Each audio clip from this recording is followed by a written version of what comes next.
آپ کے وہی جانثار ہیں جن کے بارے میں اللہ فرماتے ہیں یؤثرون علی انفسہم ولو کان بہم خصاصہ۔ اب رسول اللہ صلی اللہ علیہ وسلم کی جانثاروں کی خوبی یہ ہے، رسول اللہ صلی اللہ علیہ وسلم کے ماننے والوں کی سنت یہ ہے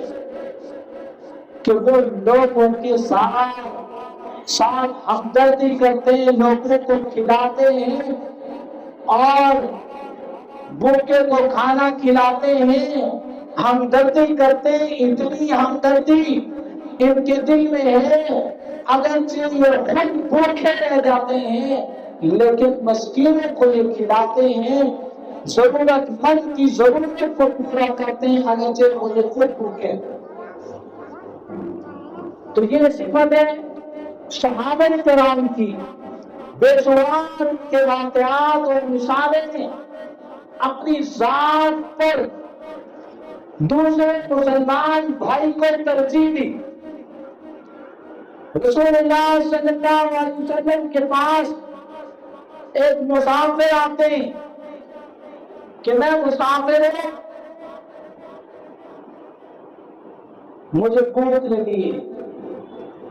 رسول اللہ صلی اللہ علیہ وسلم اپنے گھر میں آدمی بھیجتے ہیں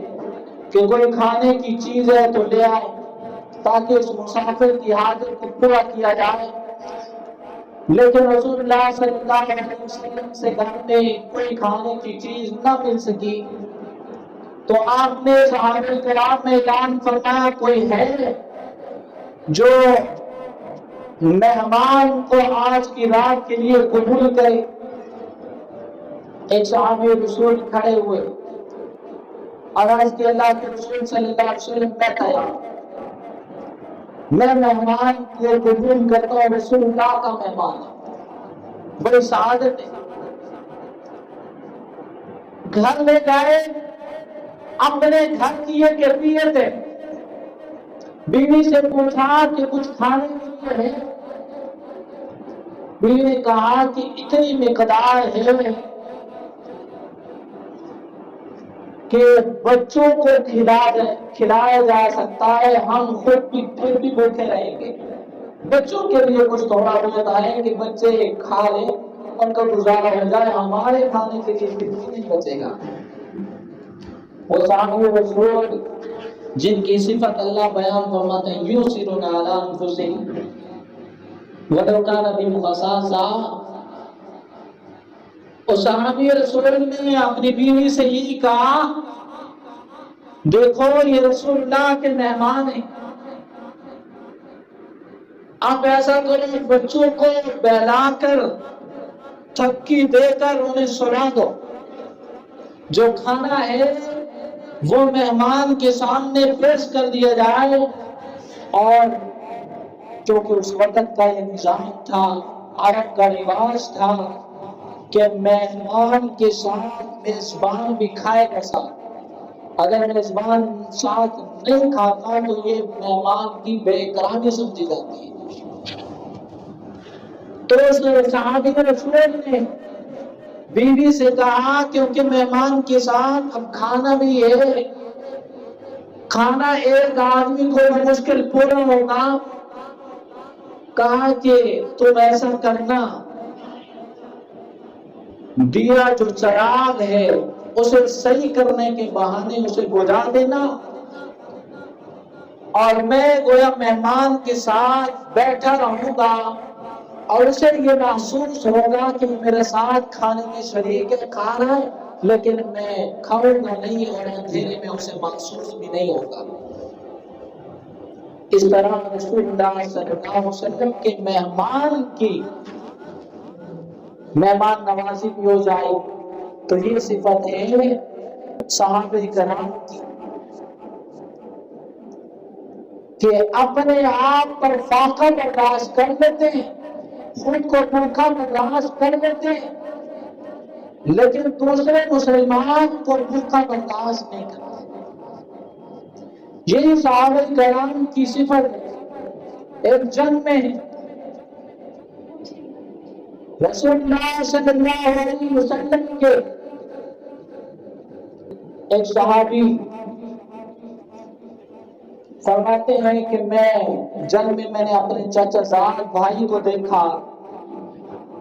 تو میں اسے نہ پا سکا، زخمیوں میں تلاش کیا، تلاش کرتے کرتے میں اسے پانی کا مشکیزہ بھی میں نے ساتھ لیا ہے، شاید وہ اس حالت میں ہو کہ پیاس کی شدت اور میں پانی پلا دوں گا۔ اب آوازیں لگاتے جانتے ہیں، چچا بھائی کو تلاش کرنے، تو وہ فرماتے ہیں کہ میں تلاش کرتے کرتے آوازیں دیتا جاتا تھا، تو ایک جگہ سے بہت ضعیف سی آواز آئی، میں اس طرف بڑھا اور ان سے پہلے میں جب وہاں تک پہنچا تو انہوں شدید زخمی تھے، آخری حالت میں تھے، دم توڑ رہے تھے۔ میں نے پانی کا پوچھا تو انہوں نے کہا ہاں پانی دو۔ ان کے ساتھ ہی ایک اور صحابی وہ بھی اسی حالت میں تھے، اتنے میں انہوں نے پانی کی خواہش ظاہر کی تو میرے چچا زاد بھائی نے کہا کہ پہلے ادھر پلاؤ، انہی کی طرف اشارہ کر دیا۔ میں جب اس صحابی کے پاس پہنچا، انہیں دیر ہی لگا تھا تو ایک تیسرے صحابی نے پانی کی خواہش ظاہر کی، آہ کی، پانی کا اشارہ کیا، تو دوسرے صحابی نے بھی تیسرے صحابی کے پاس جانے کا کہا کہ میری خیر ہے انہیں پلاؤ میرے بھائی کو۔ میں جب وہاں تک پہنچا وہ صحابی وصول کرنے، تو وہ صحابی بھی اللہ کو جان دے چکے تھے، اللہ کے ہاں پہنچ چکے تھے۔ جب دوسرے کے پاس پہنچا وہ بھی اللہ کے پاس پہنچ چکے تھے۔ اب چچا زاد بھائی کے پاس پہنچے تو یہ بھی اللہ کو جان پیاری کر چکے تھے۔ یہ کیا ہے؟ اظہار ہے، خود اپنی جان پر اپنی جان جاری ہے، تکلیف ہے، شدت ہے، اس حالت میں تو کوئی کسی کو دیکھتا ہی نہیں ہے، کسی کی طرف توجہ جاتی نہیں ہے، اپنی فکر ہوتی ہے کہ میری جان بچ جائے، مجھے تکلیف سے چھٹکارا مل جائے، لیکن ان کے اندر اظہار اتنا ہے، اپنے بھائی کو اپنی جان کو تفصیلی جان دے دی، لیکن بھائی سے پہلے پانی پینا برداشت نہیں کیا۔ تو یہ صحابہ کرام کی یہ ایمان کی کیفیت ہے، ان کا ایمان ہے، یہ رسول اللہ صلی اللہ علیہ وسلم کی صحبت کی وجہ سے، آپ کی جانشانی کی وجہ سے انہیں یہ مرتبہ اور مقام ملا ہے اور یہ صفات ان میں آئی ہیں۔ تو اس لیے آج بھی ہمارے لیے سبق ہے، صحابہ کرام کی زندگیاں ہمارے لیے نمونہ ہیں، ان کی زندگی ہمارے لیے قابل عمل ہے۔ آج ہمارے بھائی بہت سارے علاقوں میں ہمارے مسلمان بھائی تکلیف میں ہیں، شدت میں ہیں، شلاف کی صورت میں وہ مشکلات کا سامنا ہے انہیں۔ آج بھی ضرورت ہمیں جو اللہ نے یہ نعمت دی ہے، محفوظ رکھا ہے، تو ہم پر حق ہے کہ ہم ان کے ساتھ درد میں شریک ہوں، پریشانی میں شریک ہوں، اپنی وسعت سے بڑھ کر جانثاری کرتے ہوئے، صحابہ کرام کی زندگی کو سامنے رکھتے ہوئے، اپنی جان کو ان کی جانوں پر ترجیح نہیں دیتے ہوئے، ان کی جانوں کو اپنی جان کو ترجیح دیتے ہوئے ان کے ساتھ ہر قسم کا تعاون ضروری ہے، جتنا ممکن ہو سکے۔ اگر انہیں کھانے کی ضرورت ہے تو کھانا ان تک پہنچایا جائے، اگر انہیں گھروں سے نکلنے کی ضرورت ہے تو انہیں نکالا جائے، ہر ان کی ضروریات کو پورا کیا جائے۔ ہمارے مسلمان بھائی ہیں، اللہ کے نبی صلی اللہ علیہ وسلم نے بھی ارشاد فرمایا کہ مسلمان ایک جسم کی مانند ہیں، تو جسم کی معنی تو تب ہے کہ جسم میں جب کسی کو جسم کے کسی عضو کو تکلیف ہوتی ہے گویا پورے جسم کو تکلیف محسوس ہوتی ہے. تو مسلمان جب ایک جسم کی معنی دے تو کسی مسلمان کو کوئی تکلیف پہنچے تو سارے مسلمان اس درد اور تکلیف کو محسوس کرتے ہوئے ان کے درد اور مشکلات میں ان کے ساتھ کھڑے ہوں. تو آج جو علاقے سیلابوں میں ڈوبے ہوئے ہیں، مشکلات کا سامنا ہے، گھروں سے بے گھر ہیں اور انہیں پانی کی تنگی ہے، کھانے پینے کی تنگی ہے، ہم تمام ان کی ضروریات کو پورا کریں، یہ ہم پر حق ہے. اللہ نے جو ہماری حفاظت فرمائی، ہمیں بچایا ہوا ہے، اب ہماری یہ ذمہ داری ہے کہ ان کی مشکلات کو سمجھیں، ان کی ضروریات کو پورا کریں. رسول اللہ صلی اللہ علیہ وسلم کی کئی ارشادات ہیں جس کا مفہوم یہ ہے کہ اللہ کے نبی صلی اللہ علیہ وسلم نے ارشاد فرمایا، جس نے کسی مسلمان بھائی کی کسی حاجت کو پورا کیا، ضرورت کو پورا کیا. ایک حدیث میں اللہ کے رسول صلی اللہ علیہ وسلم نے فرمایا کہ گویا اس نے میری حاجت کو پورا کیا، فرمایا اس نے مجھے خوش کیا.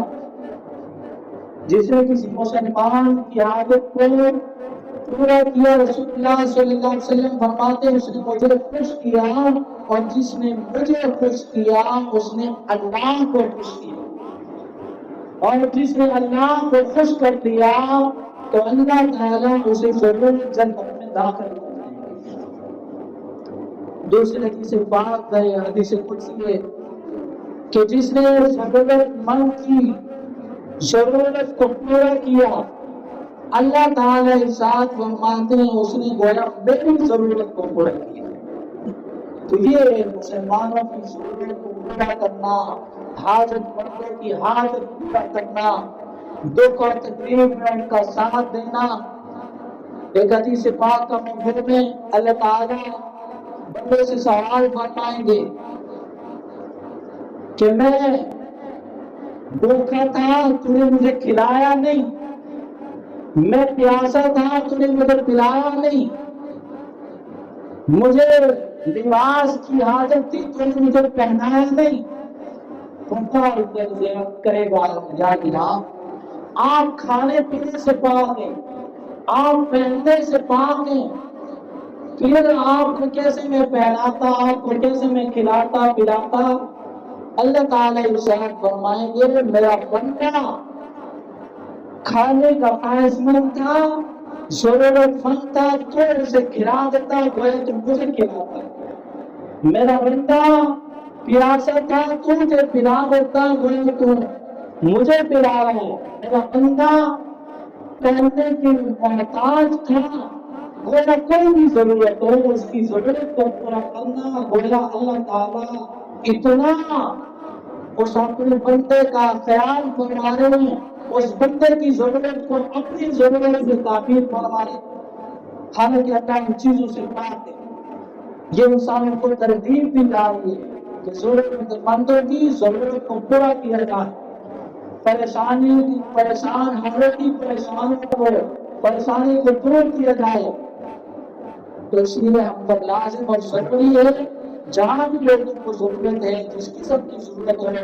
اپنی نظر سے بڑھ چڑھ کر ان کی ضرورتوں کو پورا کیا جائے. اس میں ہمارا حق ہے، دینی حق ہے، دینی فریضہ ہے ہمارا. اللہ تعالیٰ ہمیں سمجھنے کی اور اس ذمہ داری کو پورا کرنے کی توفیق نصیب فرمائے.